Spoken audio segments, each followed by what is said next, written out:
আসসালামু আলাইকুম। আজকে আমরা এসেছি একটা মৎস্য হ্যাচারিতে।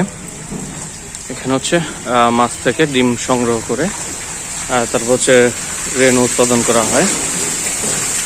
দেখতেই পাচ্ছেন এগুলোতে মাছের ডিম প্রক্রিয়াধীন রয়েছে। বড় বড় যেসব চৌবাচ্চা দেখতে পাচ্ছেন এগুলোতে ব্রুট মাছ রেখে তারপর ডিমগুলো সংগ্রহ করা হয়ে থাকে।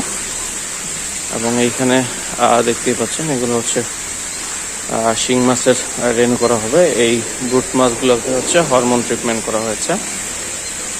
তো এগুলো থেকে ডিম নিয়ে তারপর রেণু উৎপাদন করা হবে। এবং এই চৌবাচ্চায় কই মাছের ব্রুট রয়েছে, দেখতেই পাচ্ছেন। এগুলো থেকে ডিম সংগ্রহ করা হবে। এটা হ্যাচারির প্রসেস। এবং এইখান থেকে ব্রুট মাছ ধরা হচ্ছে, বিশাল বড় বড় ব্রুট মাছ।